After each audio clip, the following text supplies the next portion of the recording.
Bienvenue à tous. On est désolé, il y a eu un petit souci technique sur le Zoom. Donc, bienvenue à cette quatrième audition d'experts dans le cadre du projet ClimatSup INSA avec le groupe INSA. Et aujourd'hui, c'est donc Nicolas Raillard qui nous a rejoint. Il est membre du Shift Project depuis 4 ans, expert en gestion des systèmes complexes dans la transition écologique.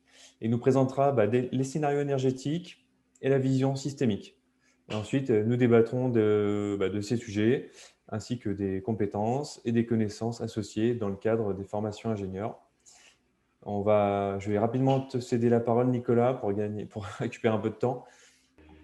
Super. Alors, merci déjà de m'inviter à cette audition. C'est un honneur pour moi de pouvoir participer à mon humble hauteur à la construction d'un programme comme ça d'enseignement sur les enjeux socio-écologiques à l'INSA.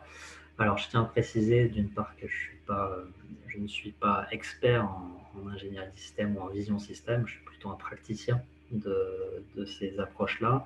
Donc, je vais partager un petit peu cette expérience avec vous et essayer de mettre l'accent sur comment je l'utilise, notamment maintenant que je suis ingénieur sur ces enjeux plus sociétaux, on va dire.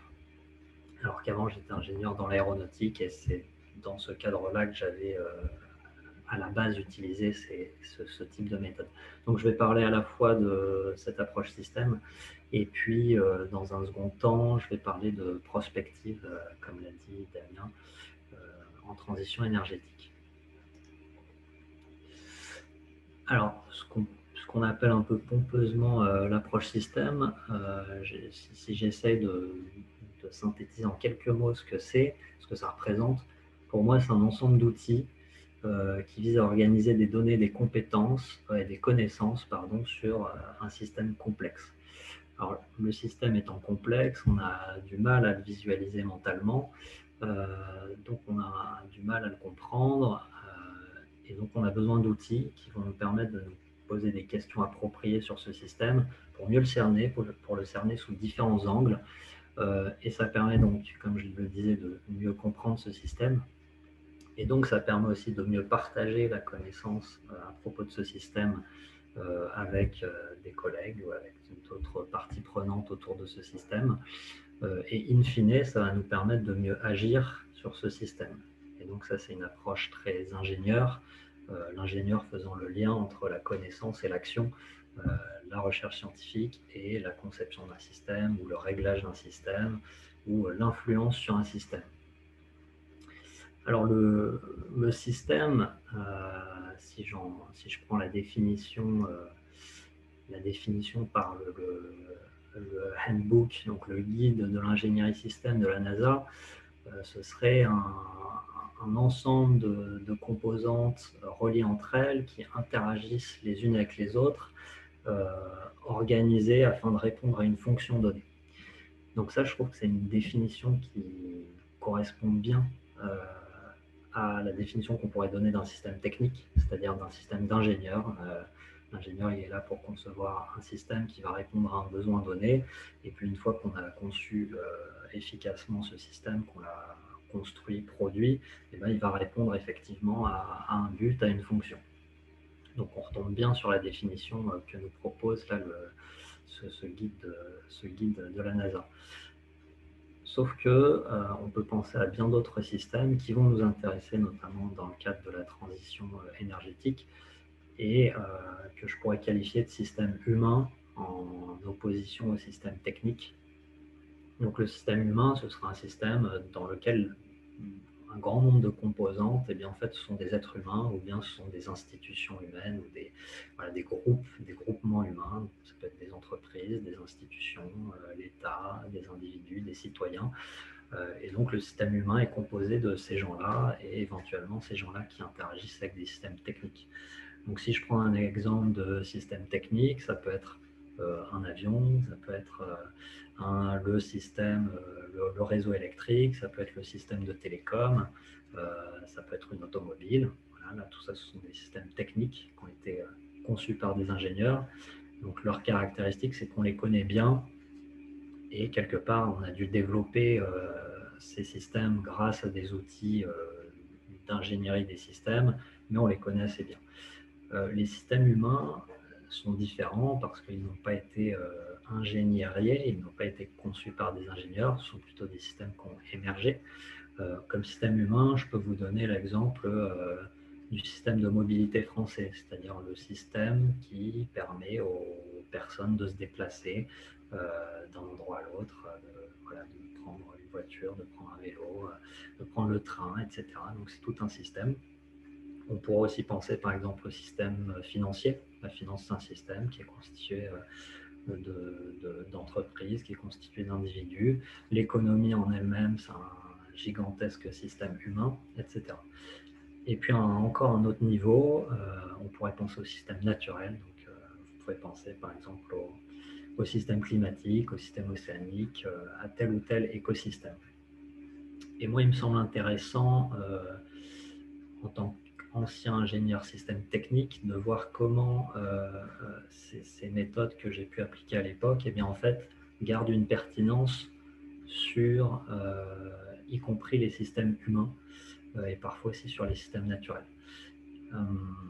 Donc là, vous avez une image là, les DODAF Fuse. Donc c'est une vue de. Alors le DODAF, c'est le Department of Defense, donc c'est américain, qui propose des outils de visualisation de l'architecture d'un système. Donc c'est très approprié pour les systèmes techniques.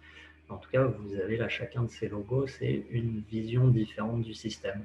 Et donc ça vous fait comprendre qu'on va visualiser du coup le système sous un grand nombre d'angles différents. Et donc on se pose, à chaque angle qu'on prend, on va se poser un jeu de questions supplémentaires sur ce système, et ça va permettre de mieux le comprendre et de mieux le partager. Alors pourquoi on parle de système complexe? On parle de système complexe dans le cas où le système est composé d'un grand nombre de composants qui interagissent les uns avec les autres.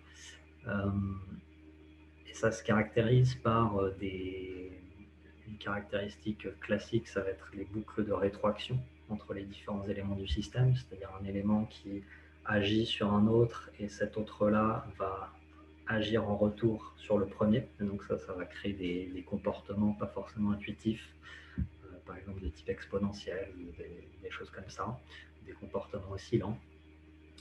Vous avez une caractéristique qui va être l'hétérogénéité des différents éléments du système.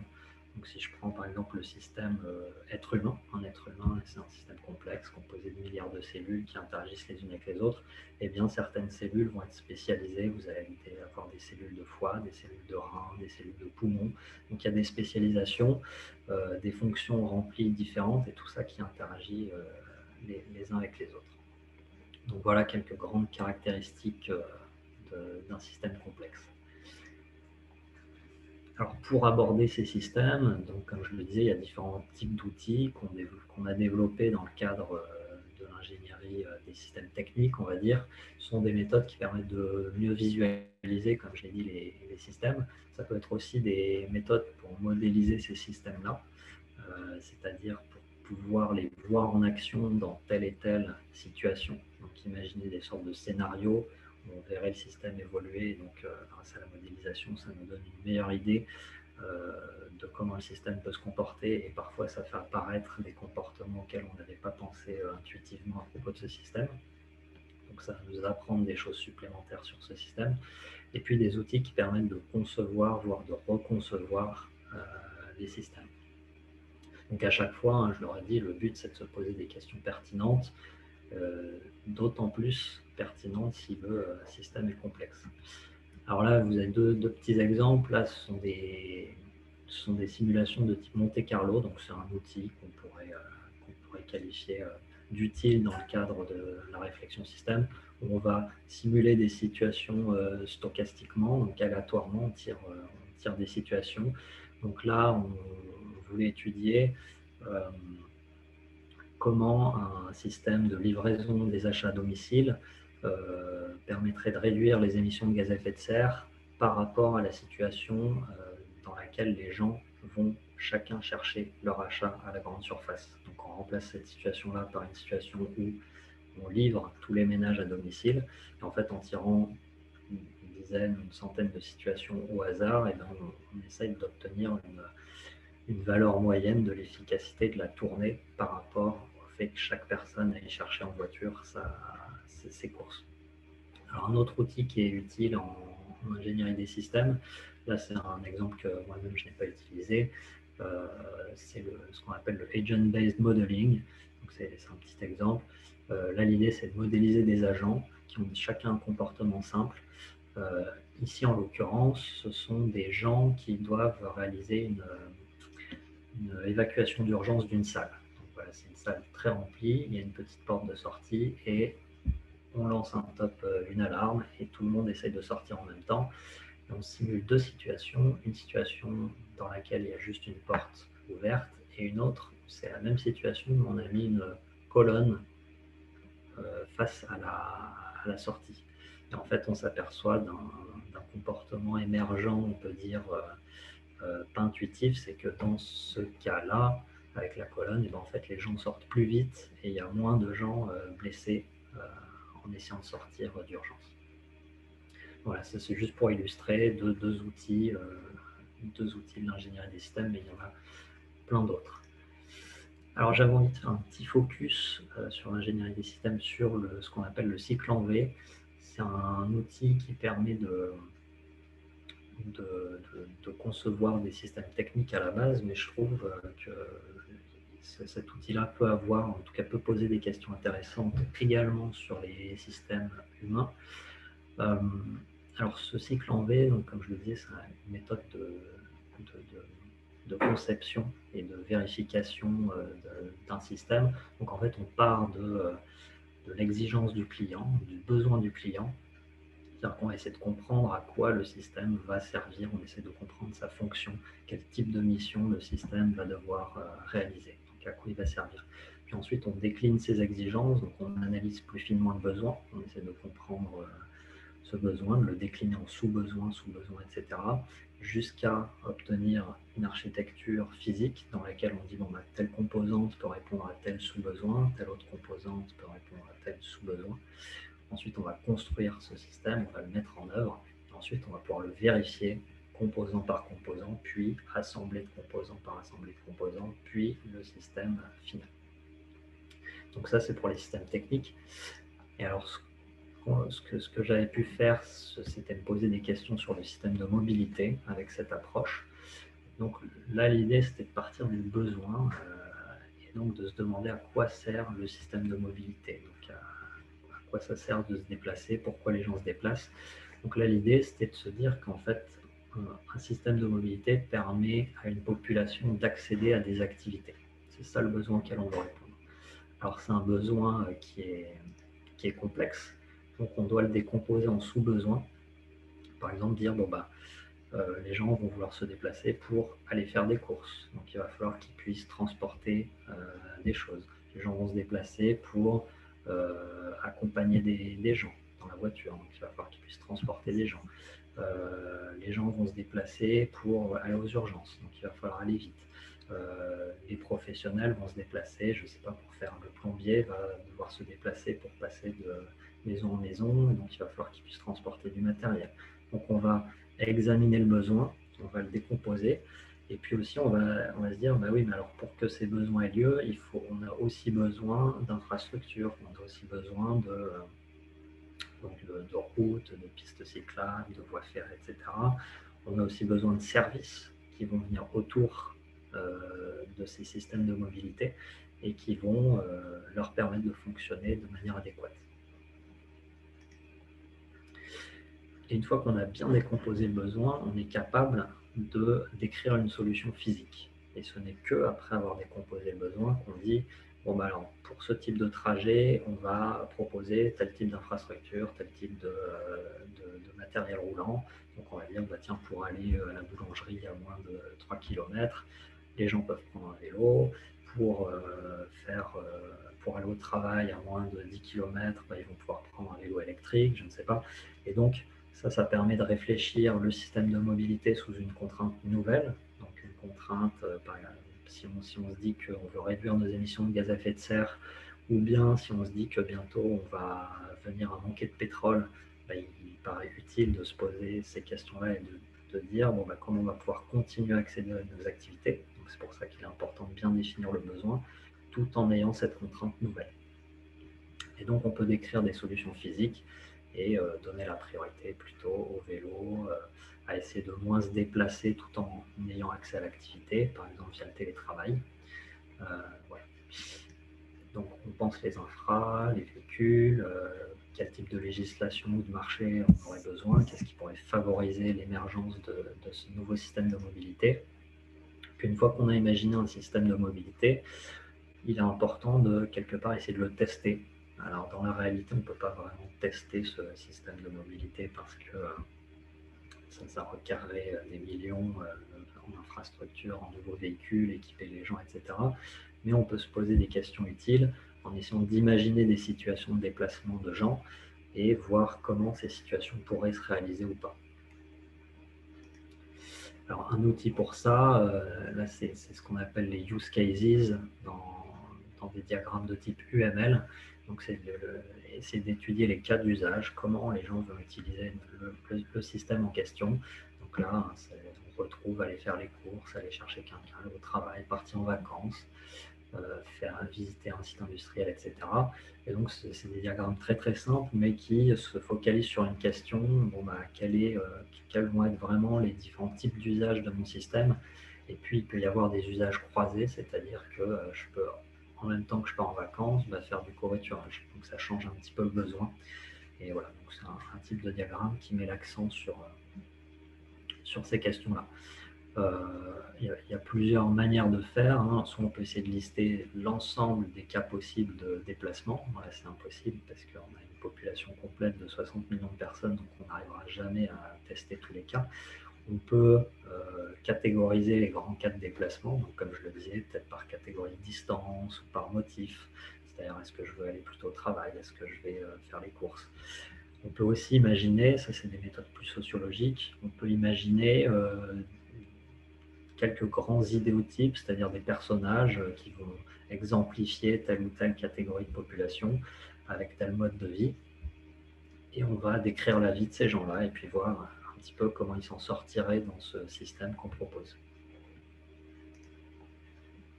Alors je voulais faire un rapide focus, je ne vais pas passer trop de temps là-dessus, sur la dynamique des systèmes.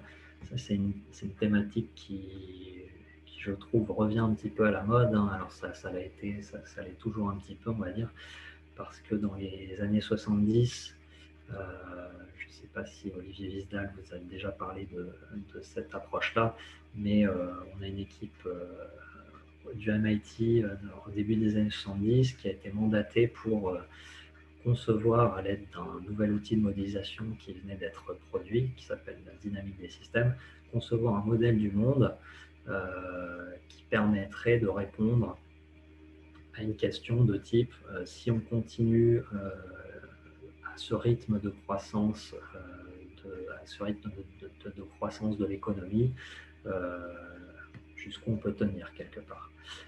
Et donc, ils ont produit plusieurs scénarios et ils ont tenté de répondre à cette question. Et ils se sont basés sur la dynamique des systèmes qui met en avant des jeux entre des stocks et des flux et qui met en avant les interactions et les boucles de rétroaction entre ces stocks et ces flux, ce qui permet de tester, en fait, de simuler des comportements de type exponentiel, de type oscillant, de différents types. Et en fait, il s'est trouvé que ça a été, a posteriori, ça a été une réussite dans le sens où leur scénario business as usual est celui qu'on suit le mieux depuis 40 ans par rapport aux autres modèles macroéconomiques qui n'ont jamais été capables d'atteindre ce degré de prédiction, on va dire, en termes de production économique. Donc là, voilà, c'est un diagramme que j'ai retrouvé qui représente leur modèle World 3. Alors, je ne sais pas à quelle échelle ça doit représenter, mais voilà, pour montrer que c'était quelque chose d'assez complexe. Alors, j'ai encore quelques minutes pour parler prospective. La prospective, donc c'est une manière de se projeter dans le futur ou dans les futurs, la prospective. Et c'est un outil qui est, pourquoi on fait de la prospective? Pour projeter des systèmes qui sont complexes et qui sont soumis à beaucoup d'incertitudes, on va dire. Et ça dépend évidemment de l'échelle de temps à laquelle on veut se projeter. C'est-à-dire que si on veut se projeter sur le temps très long, eh bien, ça va magnifier toutes les incertitudes qu'il y a. Et donc, quelque part, si la constante de temps de mon système est courte devant le temps, sur lequel je veux l'étudier, eh ben, il va y avoir beaucoup d'incertitudes, c'est-à-dire que l'environnement va pouvoir changer significativement autour de mon système, et donc le système va devoir se réadapter, va évoluer. Donc c'est une méthode utile pour le temps long sur des environnements incertains. Dans l'ingénierie des systèmes techniques, on a un outil qui s'appelle la sûreté de fonctionnement. Enfin, c'est un ensemble d'outils qui s'appelle la sûreté de fonctionnement, qui en fait n'est pas si bien adapté que ça quand il y a une incertitude radicale. C'est-à-dire que cet outil sûreté de fonctionnement prend en compte les incertitudes. Donc c'est des modes de défaillance, on va dire. Voilà, dans mon système, il est possible que telle pièce soit défaillante, qu'elle casse, et puis telle autre aussi. Et puis en fait, si les deux cassent en même temps, il y a tel risque que ça casse telle autre composante et qu'il y ait une fonction vitale de mon système qui soit plus remplie. Et donc, je veux absolument éviter ces modes de défaillance-là. Et ça suppose de pouvoir lister l'ensemble des modes de défaillance, et ça suppose que les modes de défaillance ne soient pas trop en interaction les uns avec les autres. Donc c'est un outil qui n'est pas si bien adapté que ça à nos sujets d'études qui sont complexes et qu'on projette sur le temps long. Alors pour vous donner une idée de ce que ça peut être que ces incertitudes, là je vous donne une sorte de liste des catégories d'incertitudes qu'on avait établies lors d'un projet il y a 2 ans au Shift. On se demandait comment faire de la prospective en transition énergétique. Donc on représente notre système énergétique là, de manière très très schématique. Et puis on liste un peu autour de ce système énergétique. On va lister toutes les choses de l'environnement extérieur au système qui vont influer sur le système énergétique et sur son influx à long terme, donc sur sa transformation à long terme, d'ici 30 ans, 40 ans. Donc on peut penser aux technologies qui seront accessibles d'ici 30 ou 40 ans. Et ça, il y a une infinité de situations possibles. Donc ça va être la maturité technologique de ces technologies, mais ça va être aussi leur maturité commerciale. Est-ce qu'on imagine que, je ne sais pas, l'hydrogène puisse se massifier d'ici 20 ans? Oui, sûrement. Est-ce qu'on imagine qu'on a la fusion nucléaire? On ne sait pas. Est-ce qu'on a les voitures autonomes? Voilà. Donc il y a de l'incertitude là-dessus. On va avoir des incertitudes sur le niveau de ressources auxquelles on aura accès d'ici là. Donc soit ce sont des ressources importées, alors là on peut imaginer cet accès aux ressources par leur prix. On peut se dire que si les ressources deviennent moins accessibles, leur prix va être plus haut. Donc il faut poser des hypothèses sur ces prix pour voir si notre scénario est réaliste ou pas. Il va falloir aussi poser des hypothèses sur le niveau de disponibilité des ressources locales, notamment, alors là il y a des incertitudes vis-à-vis du changement climatique, vous en avez peut-être parlé avec Félix lors de la première audition. On n'est pas encore sûr du niveau de productivité des sols d'ici 20 ou 30 ans, parce que ça dépendra des différents scénarios d'évolution climatique.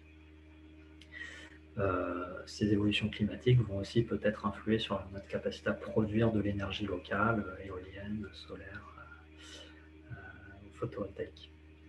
Il y a des incertitudes éventuellement sur la démographie en fonction des zones qu'on va étudier. Il y a des incertitudes sur l'évolution des modes de vie et des comportements, notamment vis-à-vis de la consommation d'énergie. Ça va être important. Il y a des incertitudes sur les politiques publiques qui vont être prises, sur le cadre géopolitique dans lequel s'inscrit notre système énergétique. Il y aura aussi des incertitudes sur le comportement des entreprises. Est-ce qu'elles vont se délocaliser? Est-ce qu'elles vont se relocaliser? Etc. etc. Donc vous voyez qu'il y a beaucoup de sujets d'incertitude, et pour chacun de ces sujets d'incertitude, en fait, on peut raconter à peu près une infinité d'histoires différentes parce qu'on se projette dans le temps long. Et c'est pour ça qu'on a besoin de méthodes prospectives. Alors, cette méthode prospective, elle donne souvent lieu à des créations de scénarios. C'est-à-dire qu'il y a tellement d'incertitudes que finalement, on préfère raconter une histoire qui vient fixer le niveau, fixer ces différents déterminants là, desquels je parlais. Donc, on va dire, bon, ben, moi, je pense que dans tel scénario, on aura accès à la voiture autonome, on aura accès à tel type de production d'énergie de manière massive. Par contre, on n'aura pas accès à telle ou telle autre technologie. Et puis, on imagine aussi dans ce scénario que le contexte géopolitique sera favorable au développement commercial des éoliennes, etc.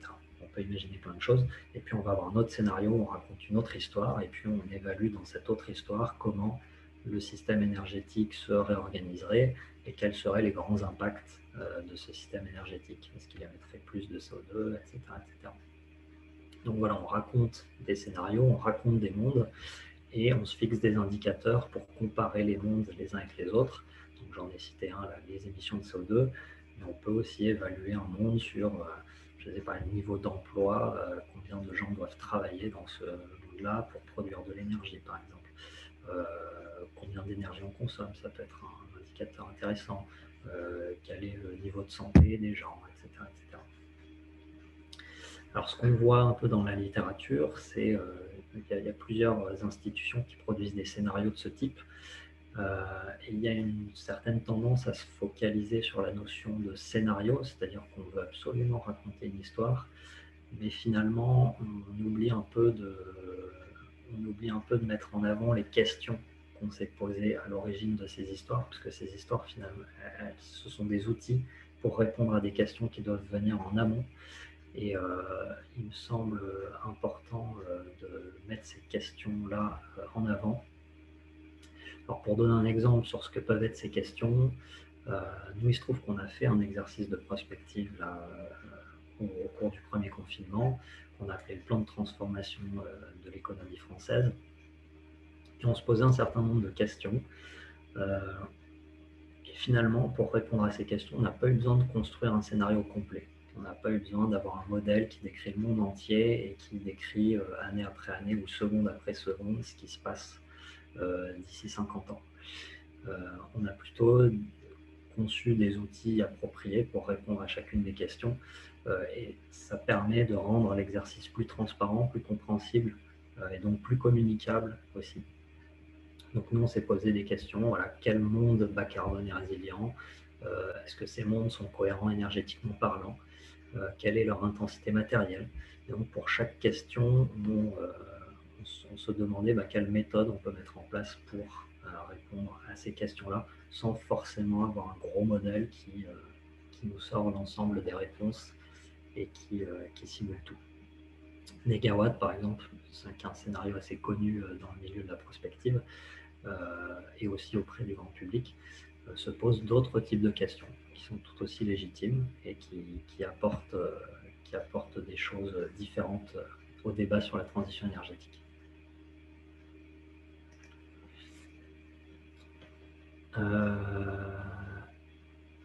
Voilà, j'en ai fini là pour la partie un peu présentation des sujets avec quelques focus. Je ne sais pas si vous voulez qu'on aborde tout de suite quelques idées sur les connaissances, compétences que l'ingénieur Oui, ingénieur de... tu peux Ouais, finir ta alors présentation. Ouais. très bien. Alors effectivement, l'équipe projet là m'a proposé de donner mes idées sur quels seraient les outils, les compétences, les connaissances qui seraient utiles à l'ingénieur de demain sur les enjeux socio-écologiques, énergétiques, prospectifs. Donc là, je me focalise sur l'approche système et sur la prospective. Alors évidemment, il me semble crucial de donner aux étudiants des clés sur le fonctionnement et sur le fonctionnement actuel du système énergétique français ou pourquoi pas d'autres pays aussi, hein, et les grands enjeux qui vont avec. Le système énergétique, donc c'est l'ensemble qui va de l'extraction des ressources énergétiques jusqu'à leur transformation, leur transport, leur distribution, leur consommation, donc toute cette chaîne-là, et donc qui fait le lien entre l'extraction de ressources et les modes de vie quelque part, parce que l'énergie, ça va être un énorme déterminant de nos modes de vie, ce qui nous permet de chauffer, de nous éclairer, de nous déplacer, de produire nos tables, nos chaises, etc. Donc, il est crucial que l'ingénieur de demain ait ces clés de compréhension d'où émergent nos modes de vie quelque part. Et donc, c'est important de faire ce focus sur le fonctionnement global du système énergétique. Ce qui va un peu avec, c'est ce que j'appelle l'économie physique, c'est-à-dire essayer de décrire l'économie au travers des flux physiques qui la sous-tendent. Alors, moi, je fais le focus sur l'énergie. J'imagine qu'Olivier Vidal a fait le focus sur les matériaux. Il me semble que les deux sont très importants. Donc, l'économie vue comme quelque part un organisme qui va prélever des ressources, qu'elles soient matérielles ou énergétiques. Elle transforme ses ressources. Donc, vu qu'il y a transformation, il y a énergie en jeu. Donc, on transforme en consommant l'énergie qu'on a extraite. Ça génère des déchets par ailleurs et ça nous permet d'alimenter nos modes de vie, donc nos productions de biens et nos productions de services et la consommation de ces biens et de ces services. Donc je pense que c'est utile de créer ce lien entre ce qu'on appelle l'économie et les sous-jacents physiques de cette économie, notamment l'énergie et les matériaux. Il me semble utile aussi de comprendre chaque sous-système énergétique, je veux dire par vecteur, c'est-à-dire comprendre comment, par exemple, le système électrique fonctionne. Qu'est-ce que c'est qu'un système électrique? Quelles sont les différentes unités de production de l'électricité? Qu'est-ce que c'est qu'un réseau électrique? Comment le réseau électrique fonctionne? Quelles sont les contraintes qui s'appliquent à ce système électrique et donc à la distribution d'électricité, à son transport? Comment l'électricité est composée et consommée, dans quel type d'application, à quelle hauteur, donner les ordres de grandeur, etc. Il me semble utile de donner aussi quelques bases de sociologie aux étudiants. C'est sûrement quelque chose qui m'a manqué et je mettrai ça aussi dans le... Il y a la macroéconomie aussi qui m'a manqué, hein, je pense, en tant qu'étudiant ingénieur.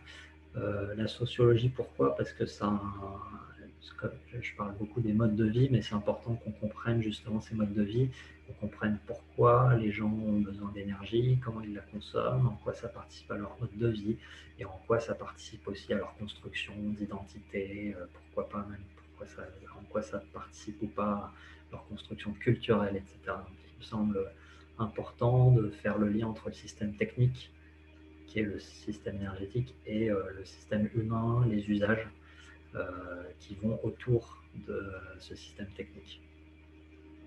Et si vous invitez Maxime d'ailleurs sur le numérique, il mettra aussi l'accent sur cette notion de système technique versus système d'usage du système technique. Et donc je trouve utile d'avoir quelques bases de sociologie pour aborder ces sujets-là. Des bases de macroéconomie. Alors pourquoi ça me semble important? C'est que donc, comme je le disais, l'énergie est au cœur de l'économie. Et donc, si on modifie, si on veut faire une transition énergétique, il va falloir changer les vecteurs énergétiques, on va devoir se débarrasser des vecteurs fossiles. Et donc, ça va impacter la production, c'est-à-dire ça va impacter comment les usines fonctionnent. Il va falloir peut-être changer des procédés, il va peut-être falloir changer d'activité de production. Et ça, donc, ça met en jeu des emplois. Et en parallèle, en face, ça met forcément en jeu la consommation, parce que si on produit moins d'un truc, c'est-à-dire qu'on consomme moins de ce truc. La consommation est égale à la production, modulo les stocks, mais qui, sur le temps long, sont censés être nuls. Donc, pour moi, il est important de développer ce lien fort entre la production et la consommation, qui sont en fait la même chose. Et donc, si on agit d'un côté, si on dit on va baisser la consommation d'un truc, ça veut dire qu'à l'autre bout de la chaîne, il y a des emplois qui sont en jeu. Il faut bien que l'ingénieur de demain soit conscient de cette boucle macroéconomique et qu'il puisse la décrire et un peu la comprendre, etc. En termes de compétences, donc j'en ai un peu parlé, la méthode prospective par scénario, qui est une méthode utile à avoir en tête et qui permet de se poser plein de questions dès lors qu'on veut se projeter dans un avenir incertain. Et ça peut être utile pour la prospective en entreprise, etc. aussi.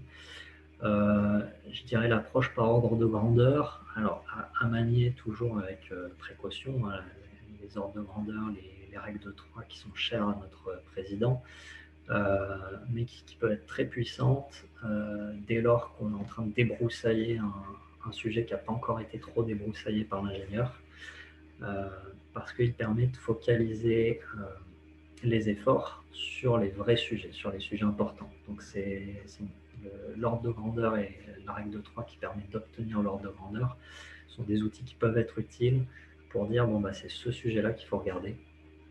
Si par exemple je veux décarboner la mobilité et que je m'aperçois que la mobilité pour je ne sais pas pour aller faire des démarches administratives, ça ne représente que 2% de la mobilité et des kilomètres parcourus, c'est peut-être pas le premier sujet que je vais aborder, même si par ailleurs ce sera un sujet qui serait médiatique ou j'en sais rien. Donc voilà, essayer de se focaliser sur les vrais enjeux en regardant les ordres de grandeur. L'approche système, évidemment, qui a en fait un ensemble de compétences et de réflexes à acquérir. J'ai déjà parlé un peu de la pensée autour du besoin, essayer de vraiment penser le besoin avant de proposer des solutions. Ça, c'est une tendance parfois de penser tout de suite solution, dire bon, bah, faut se déplacer, hop, la voiture. Ok, c'est la voiture. Non, on essaie de vraiment décortiquer le besoin. Et puis en fait, on s'aperçoit qu'il y a plein d'autres solutions possibles en fonction des trajets, en fonction de, etc. Et tout en tenant compte aussi et en mettant l'accent sur les contraintes nouvelles qui vont arriver sur nos différents systèmes techniques. Donc je pense en particulier à la contrainte carbone, à la double contrainte carbone. Et cette pensée besoin et contrainte, ça, il me semble, ça permet de faire émerger les bonnes questions pour le XXIe siècle. Je pense qu'il faut aussi penser de plus en plus en termes d'interaction, et ça c'est tout à fait dans l'optique de l'approche système. Pourquoi ça? Parce qu'on est en train de changer un peu de paradigme économique, j'ai envie de dire quelque chose comme ça. C'est-à-dire qu'on passe caricaturalement des 30 glorieuses ou d'une phase de croissance relativement forte à une croissance qui est de plus en plus faible actuellement. Et ça veut dire qu'à cette époque de croissance forte, on pouvait dire aux ingénieurs, vous développez à plus 5% par an le réseau électrique, vous développez à plus 5% par an le réseau gazier, vous développez à plus 5% par an le réseau autoroutier, etc. Donc quelque part, c'est un monde sans vraiment de contraintes et donc il n'y avait pas tellement à penser les interactions entre ces différents grands systèmes et il n'y avait pas tellement d'arbitrage à faire entre ces différents systèmes. Alors dans un monde qui va être contraint énergétiquement ou contraint en termes d'émissions carbone, en tout cas dès lors qu'on fixe des contraintes, ça veut dire qu'on doit maintenant aborder les sujets beaucoup plus en termes de priorisation de l'énergie qu'on va mettre ici, qu'on va mettre là. Est-ce qu'on décide de dépenser du carbone plutôt là? Bon, bah alors il sera plus disponible pour cette activité-là. Donc il faut arbitrer et d'un seul coup, tout se met à interagir les uns avec les autres. Donc c'est pour ça qu'il va falloir. Et pour moi, c'est une manière de penser très utile là, dans la période qu'on aborde, c'est de penser en interaction. Une pensée aussi de manière multicritère. Alors ça, c'est particulièrement vrai, je pense, pour tous les exercices de prospective. Et c'est peut-être pas quelque chose qu'on développe tant en ingénierie. Si je caricature un peu, hein, j'ai l'impression que dans ma formation ingénieur, on pose un problème et puis il y a une solution. Voilà. Et donc ça, c'est simple, c'est tranché, c'est bon ou c'est pas bon. Alors, dans la prospective, au vu des incertitudes et au vu de la complexité des systèmes, on peut plus se contenter d'avoir un seul indicateur phare qui va donner la solution et il suffirait d'optimiser cet indicateur et on trouve le meilleur système ou le système unique qui va répondre. Non, il faut plutôt penser en termes de dashboard avec plein d'indicateurs, en tout cas plusieurs indicateurs. Évidemment, il faut essayer de prioriser ces indicateurs et puis il y a des modalités pour mettre en avant certains et pour quand même prendre des décisions avec une multitude d'indicateurs. Mais pour moi, il est important de conserver différents indicateurs pour permettre de discuter, de débattre sur chacune des visions possibles, surtout si ce sont des systèmes humains qui donc impliquent beaucoup de parties prenantes. Il faut être capable de faire dialoguer ces parties prenantes et des systèmes de dashboard ouverts euh, peuvent être très utiles, y compris des dashboards qui gardent des indicateurs qualitatifs et pas forcément quantitatifs. C'est-à-dire qu'on a, en tant qu'ingénieur, on a beaucoup envie de mettre des chiffres, mais parfois il est plus puissant de d'écrire des choses avec des mots et de raconter des choses. Je reviens par exemple sur les modes de vie. Euh, c'est utile d'avoir quelques chiffres pour étayer comment les modes de vie évoluent, mais ça peut aussi être assez puissant de raconter, comme je disais, raconter l'histoire d'un citoyen, de différents types de citoyens, pour qu'on puisse se figurer les modes de vie dans ce monde qu'on propose après ou dans ce nouveau système qu'on propose après. Et peut-être une compétence, donc ça rejoint un peu les bases de sociologie, mais je pense que l'ingénieur de demain doit être capable de communiquer avec plein de parties prenantes, ce qui est en lien avec les interactions, de plus en plus d'interactions, et peut-être aussi de plus en plus de défiance vis-à-vis de la science, vis-à-vis de l'expertise. Et donc je pense que l'ingénieur doit aller voir les gens et comprendre ce que les gens pensent, les convaincre, etc. Et donc être capable d'aller vers les parties prenantes et de dialoguer avec elles. Voilà. Merci beaucoup. Sujet complexe, sans mauvais jeu de mots. Euh, Si ça te va, on va passer aux questions. Et Alors, donc tu as parlé du système et des éléments qui constituaient le système. Alors, comment peut-on en penser au niveau du système lorsque l'on n'est pas expert de chacun des composants?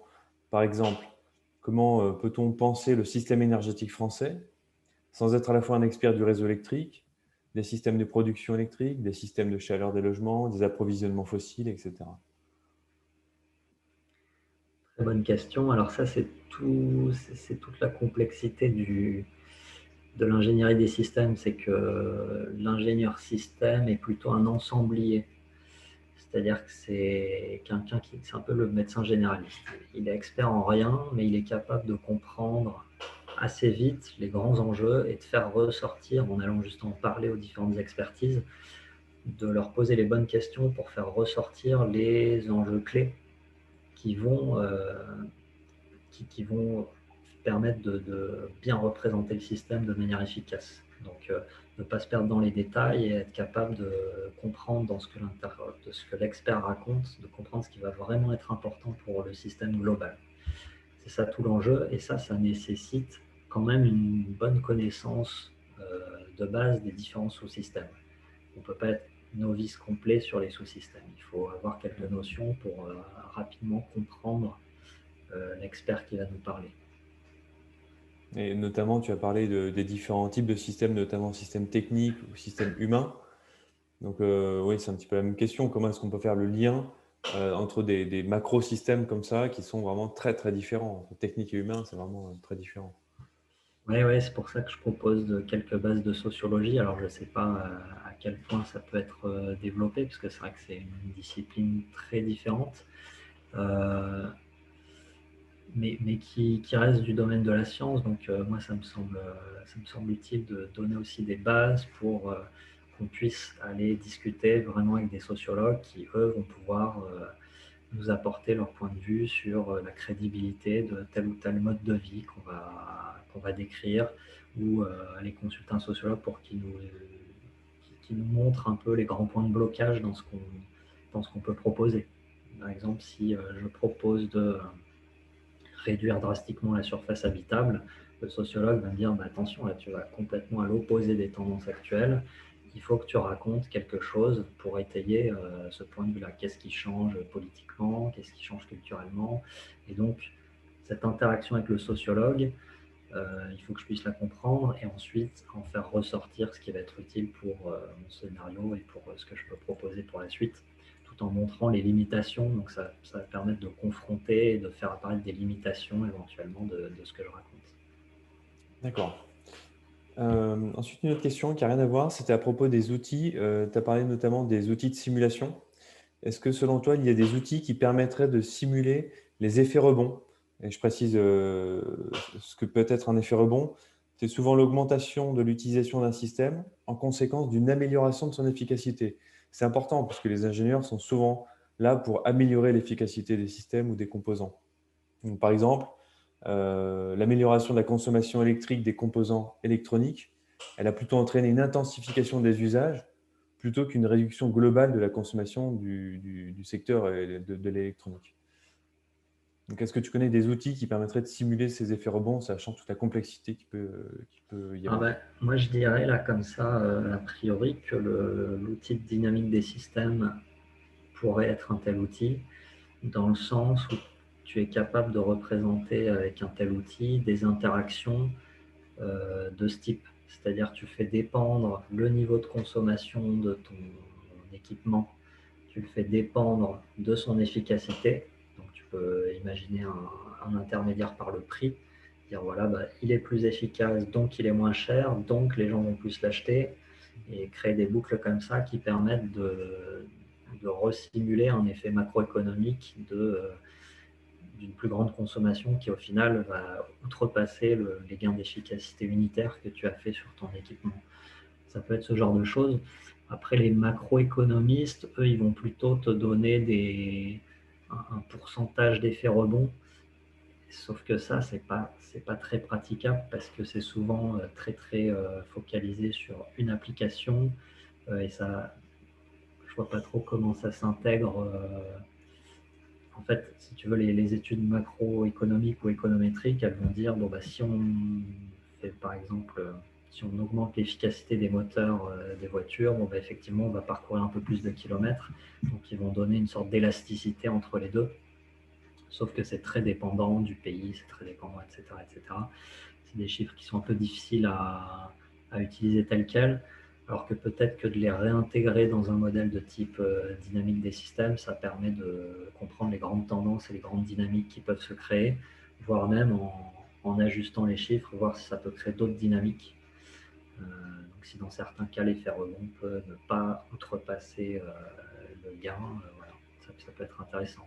Comme ça, tu peux simuler l'effet d'une loi qui viendrait quand même restreindre la consommation, même si l'équipement est plus efficace. Voilà, comme ça, c'est a priori ce que je dirais. Ok, merci. Je reviens un peu sur une question qu'a posée un peu Damien, mais posée différemment. Comment on intègre, vous avez montré que tous ces systèmes ils sont super complexes, d'un point de vue technique notamment, mais pas que. Donc, comment on intègre dans tous ces systèmes les enjeux non physiques tels que la géopolitique? Et après, si je prends ma casquette enseignant, comment on fait pour enseigner tout ça à un ingénieur? Aujourd'hui, on a déjà des programmes qui sont super chargés. Depuis qu'on fait les auditions pour le Shift, on rajoute des choses qui sont super intéressantes, mais comment on fait le lien entre tout ça? Vous avez une idée? La méthode prospective, elle répond un petit peu à ça, dans le sens où elle va dire que l'ingénieur, lui, va être capable d'aller voir un expert de la géopolitique, de faire un entretien de 2 heures avec l'expert. Il va en retenir ce qui est important pour lui, pour son scénario, pour la construction de différents scénarios. L'expert géopolitique m'a dit que éventuellement la Chine allait monter en puissance de telle manière, ou alors éventuellement que les États-Unis reprendraient le dessus. Je dis vraiment n'importe quoi, mais pour l'exemple. Et comme ça, l'ingénieur va se dire, d'accord, j'ai peut-être deux grandes histoires à raconter là sur la géopolitique. Donc ce qui est important, à mon avis, c'est de donner une petite base de géopolitique, peut-être, je ne sais pas, une conférence de 2 heures là-dessus, et ça permet de sensibiliser l'ingénieur à ces grands enjeux-là et de lui faire garder en tête que ça existe. Mais je vois pas trop, enfin, il ne faut pas le rendre expert en géopolitique, ça me paraît effectivement inconcevable, mais peut-être mettre un petit vernis culturel sur certains aspects annexes, la géopolitique, la sociologie, pourquoi pas la psychologie, les sciences sociales. voilà, des choses comme peut-être l'histoire aussi. Ça peut être l'histoire des grands réseaux, ça peut être intéressant. D'accord. Alors, dans votre présentation, vous avez beaucoup parlé du mot système, du mot systémique. Moi, j'ai l'impression que ce mot systémique, aujourd'hui, il est utilisé à toutes les sauces. Vous pourriez en donner une définition un peu précise? Qu'est-ce que vous mettez, vous, derrière le mot systémique? Et par exemple, quelle différence vous faites entre systémique, holistique, par exemple, qui pour moi sont assez similaires? Est-ce que pour vous, c'est pareil, pas pareil?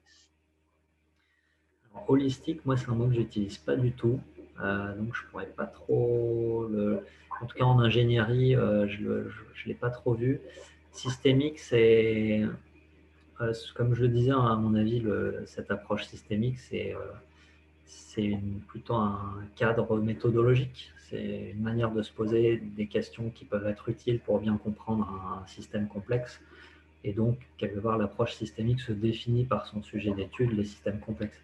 Après, c'est une approche qui est assez créative dans le sens où il y a des outils qui sont sans cesse créés pour étudier tel type de système ou tel autre type de système. Après, je pense qu'il y a quand même quelques constantes.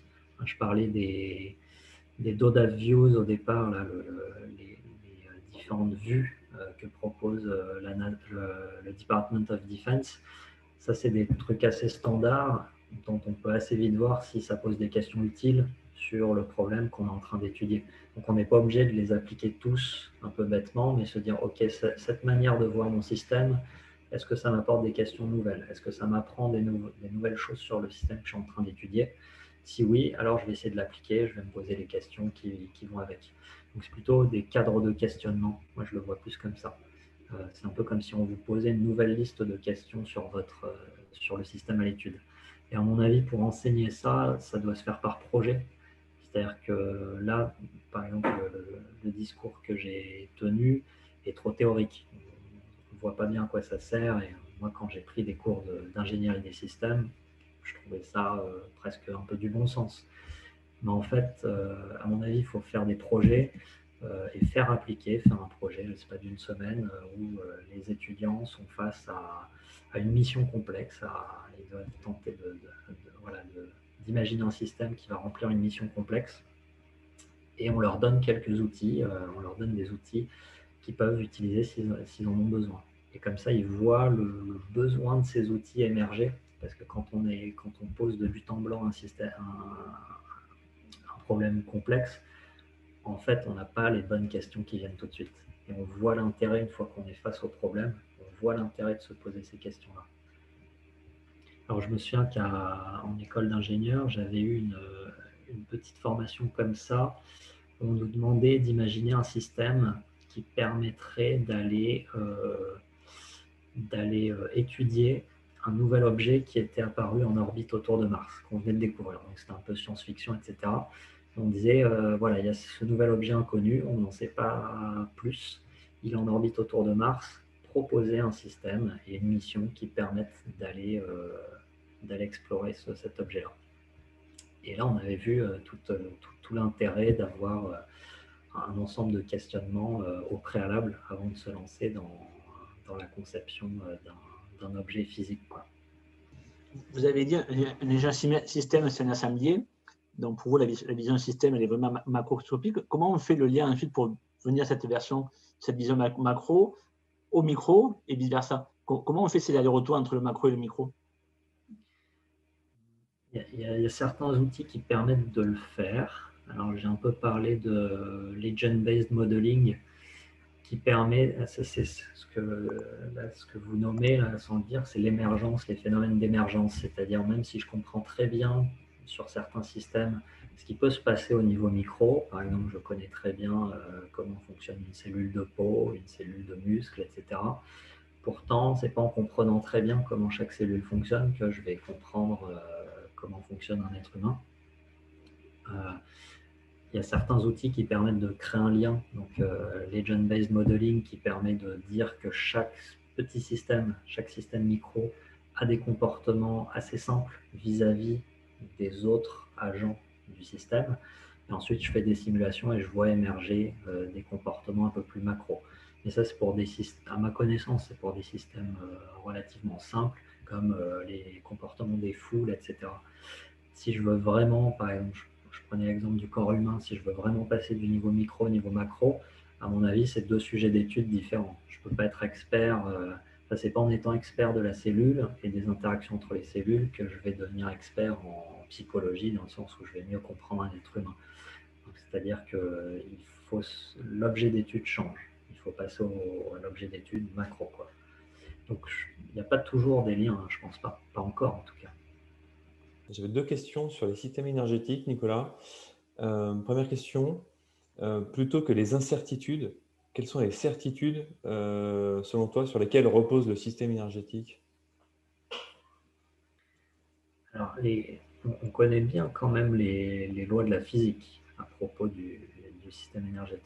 On sait comment un système électrique fonctionne, on connaît plein de choses sur la propagation d'énergie dans les câbles, on sait comment les systèmes énergétiques fonctionnent techniquement.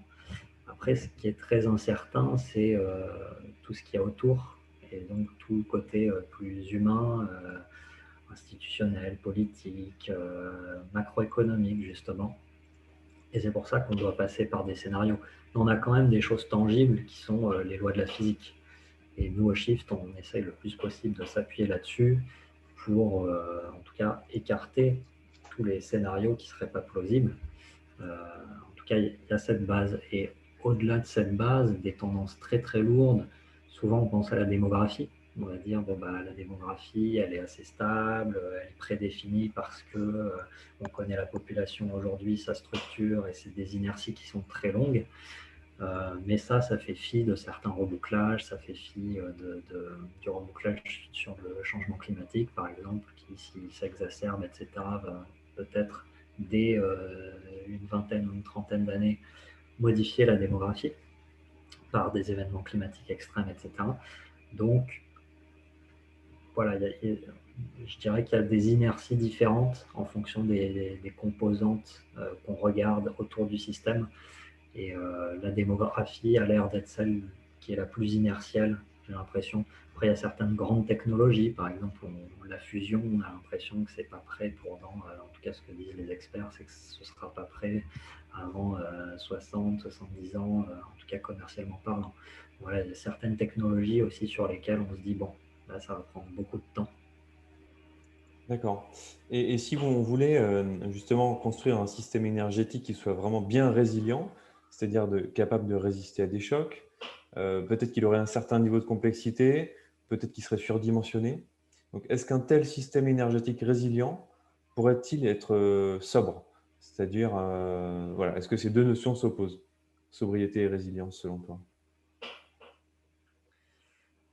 Alors, la résilience, j'en ai pas parlé. Hmm. Donc c'est un terme qu'il faut définir parce que là, tu as la résilience un peu technique du système. Donc si j'entends bien, ce sera un système qui doit apporter, répondre aux besoins à tout instant. Et donc peut-être qu'on va faire de la redondance, on va avoir tendance à le surdimensionner pour qu'effectivement il réponde aux besoins à tout moment. Mais ça peut être résilient à des chocs exogènes.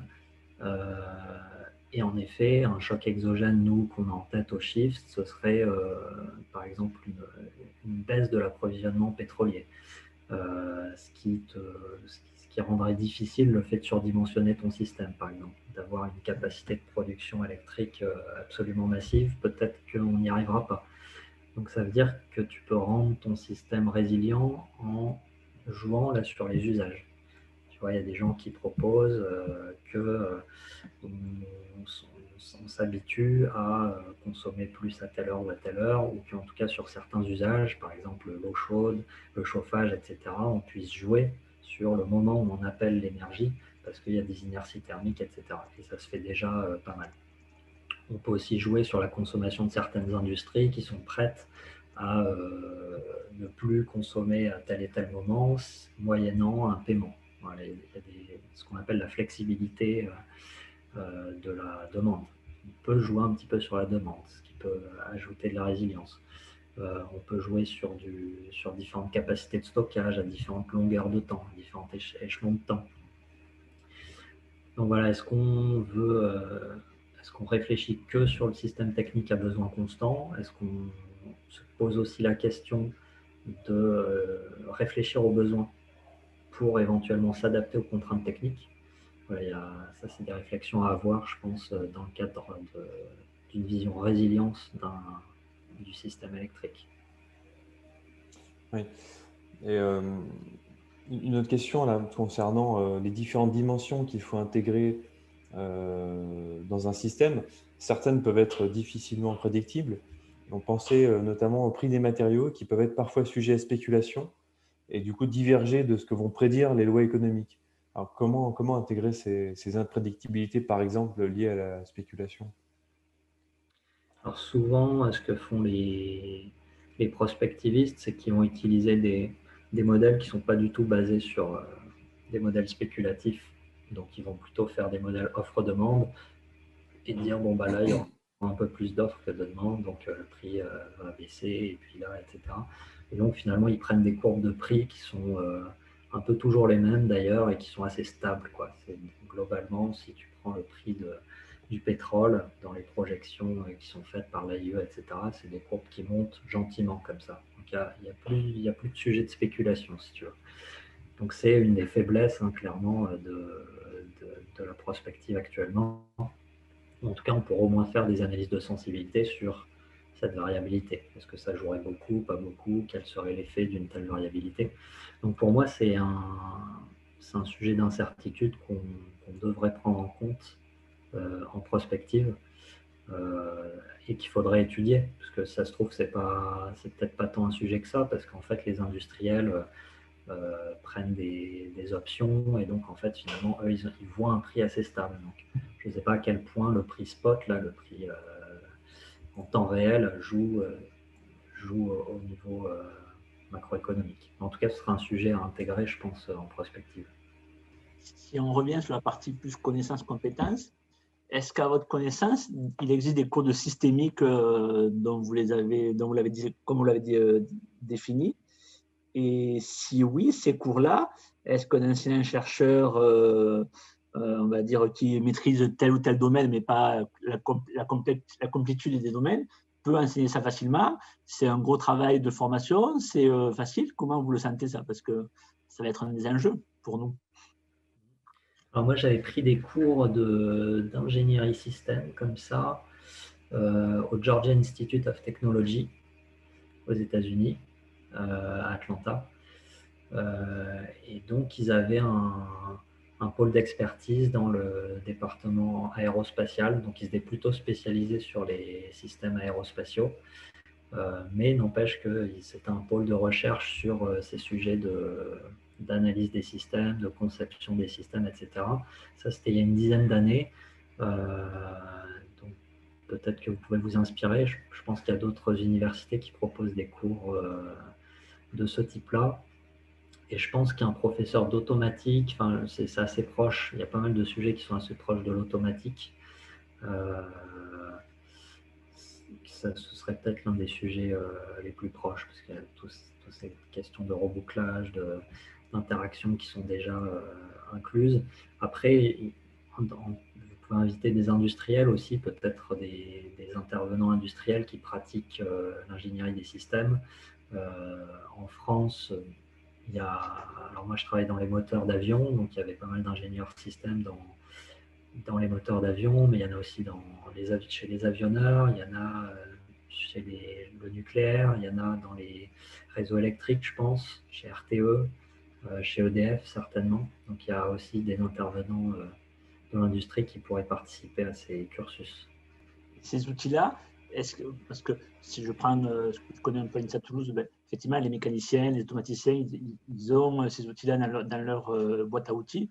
J'ai l'impression que c'est moins vrai si je parle des biochimistes ou si je parle des génies civils. Peut-être que je me trompe, mais est-ce que c'est lié au métier, ou est-ce que c'est plus générique que ça? Comme vous dites, il est possible que, alors je ne connais pas assez bien les domaines, mais il est possible qu'un biologiste, sur certains aspects, ou ceux qui étudient les écosystèmes, ils ont forcément des notions de systémique aussi, mais je ne connais pas assez bien ces disciplines pour dire à quel point ils pourraient développer cet aspect système de leur discipline. Mais j'aurais tendance à dire que si la personne est extrêmement spécialisée dans une chose, ça va certainement rendre plus difficile comme vous disiez tout à l'heure, l'aspect macro, donc cette prise de recul et voir l'interaction, avoir une plus grande ouverture sur ce qui se passe sur les systèmes autour de ce que j'étudie. Donc, pour caricaturer, peut-être qu'un doctorant sur telle fonctionnalité de la cellule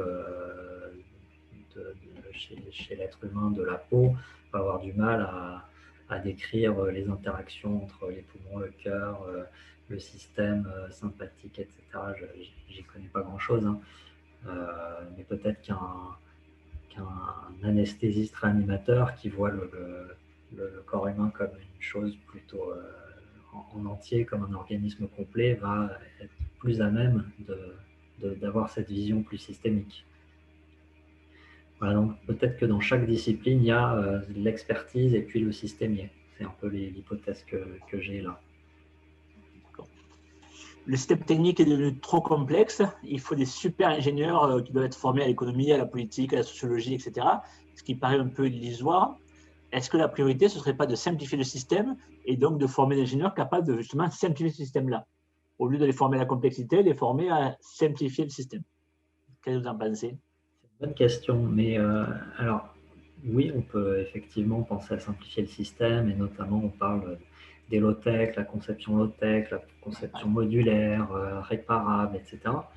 Mais finalement, c'est une forme de complexité à mon avis, parce que dès qu'on rentre dans la réparabilité, la recyclabilité, la plus longue durée de vie, etc., à mon avis, c'est aussi des méthodes de conception qui demandent, ce sont des méthodes particulières qui demandent de penser que mon produit il va avoir une autre fin de vie, que finalement là on passe d'une économie qui est assez linéaire à une économie qui est un peu plus circulaire, en tout cas c'est ce qu'on promeut d'un point de vue des matériaux. On aimerait bien que les matériaux restent dans l'économie.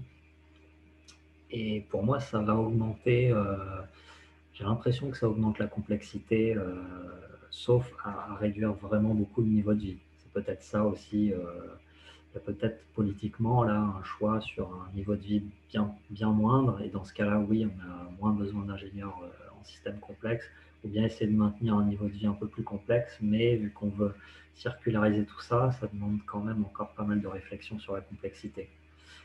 J'ai pas de réponse très tranchée là-dessus.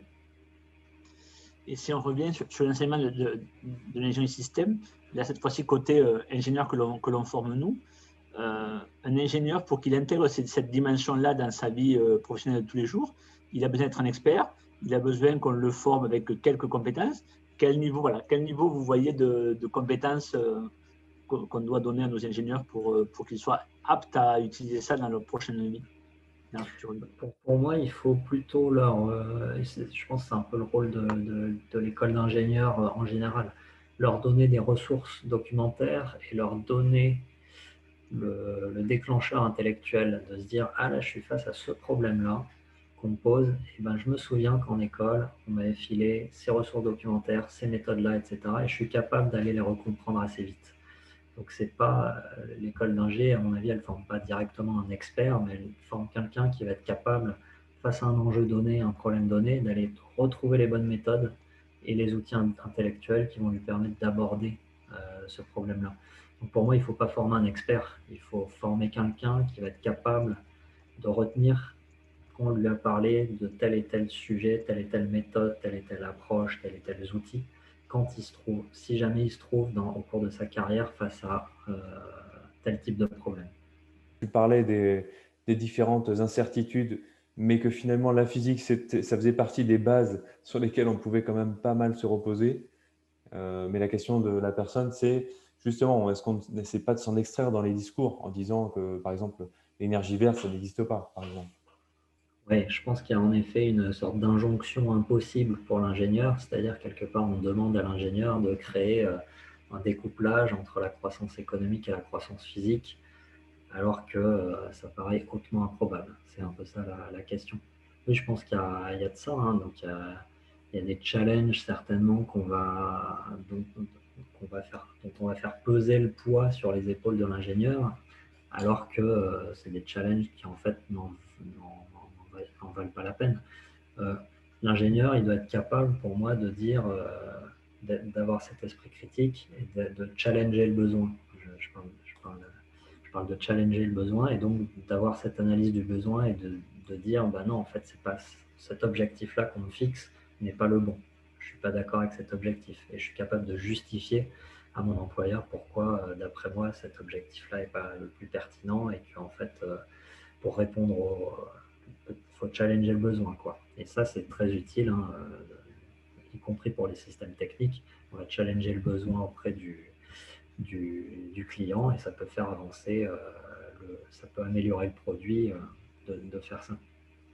Donc on peut, qu'est-ce que je voulais dire? Donc on peut challenger le besoin par contre, si je reviens sur le système électrique et le 100% ENR par exemple, là pour le coup, il existe des solutions techniques pour que ça puisse advenir. Après, la vraie question, c'est combien de ressources ça va prendre. Est-ce que ça ne va pas trop augmenter la complexité? Justement, on en vient à cette question-là. Est-ce qu'on saura gérer un tel système? Est-ce qu'on saura le maintenir? Combien de ressources matérielles il aura besoin? Et puis pour le construire, combien de ressources énergétiques? Donc voilà, ce challenge-là, quelque part, il y a eu de la recherche, etc. Et finalement, on se dit que c'est un challenge qui est atteignable techniquement parlant. Très bien. Je crois qu'on va arriver à la dernière question. Ah, peut-être qu'il y en aura encore une autre, on verra. Donc les ingénieurs travaillent rarement tout seuls, ils sont souvent en interaction avec de nombreux métiers, techniciens, acheteurs, des décideurs, des clients, etc. Selon toi, faut-il qu'ils puissent élargir cette vision systémique aux autres acteurs, justement? Et comment faire pour propager cette vision, s'il faut le faire?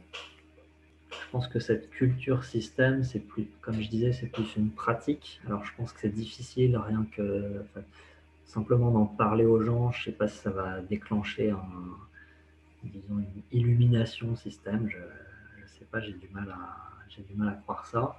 Euh, Après, peut-être que dans la manière de présenter les choses, dans la manière de dialoguer, euh,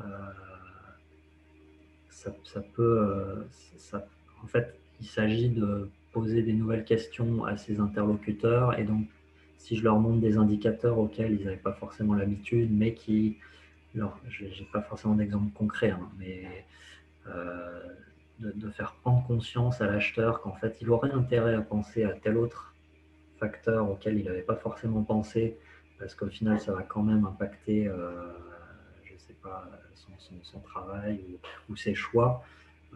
Ça peut être utile. Mais j'ai pas d'exemple concret comme ça, donc je me sens pas forcément très pertinent sur cette question.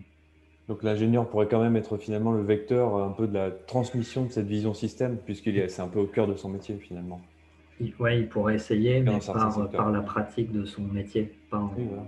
pas en parlant explicitement, je pense. Oui, c'est ça. Plus en présentant des indicateurs, des informations supplémentaires qui font réfléchir l'interlocuteur. Le monde de l'entreprise est-il vraiment prévisible ou malléable à une approche, une remise en perspective des systèmes et à une approche pluridisciplinaire des sujets? J'ai envie de dire, hein, un peu cyniquement, si c'est dans son intérêt, oui. Ouais. Euh, et c'est pour ça que en France, on a quand même des grands systèmes complexes et on incite, hein, dans le spatial, ils ont un peu de mal à développer cette approche système, mais ils savent que ce serait très bénéfique pour eux, notamment avec l'arrivée des SpaceX, etc., qui sont capables de développer des systèmes complexes extrêmement vite. Je sais qu'ils essayent de s'adapter, qu'ils essayent d'infuser cet esprit système et ces méthodes. Donc, s'il y a un intérêt derrière pour produire mieux, plus vite, à moindre coût, euh, clairement, ils s'y mettent, hein. Donc, oui. Donc après, quel est le cadre aussi législatif? Le cadre pourrait jouer là-dessus. Si d'un seul coup, les entreprises doivent tenir compte de la contrainte carbone et donc d'une plus grande complexité dans leurs produits, doivent rechallenger leurs besoins, de reproposer de nouvelles solutions, je pense qu'ils vont s'y mettre. On a aussi une question qui ne s'adresse pas forcément à toi, donc je vais essayer de répondre. C'est par rapport au fait que finalement, il faudrait former nos ingénieurs à pouvoir intégrer plus facilement la gouvernance des entreprises, même qu'elles soient PME, TPE ou grosses sociétés. Et oui, tout à fait, on est bien d'accord avec ça. Et il est clair que l'ingénieur doit aussi être vecteur de transformation dans son entreprise, si je peux le dire de cette manière. On te remercie pour ton intervention. Merci beaucoup à Si tu veux tous. rajouter un mot, Bonne Claude. soirée. Merci. Au revoir. Bonne soirée. Bonne soirée à tous. Au revoir.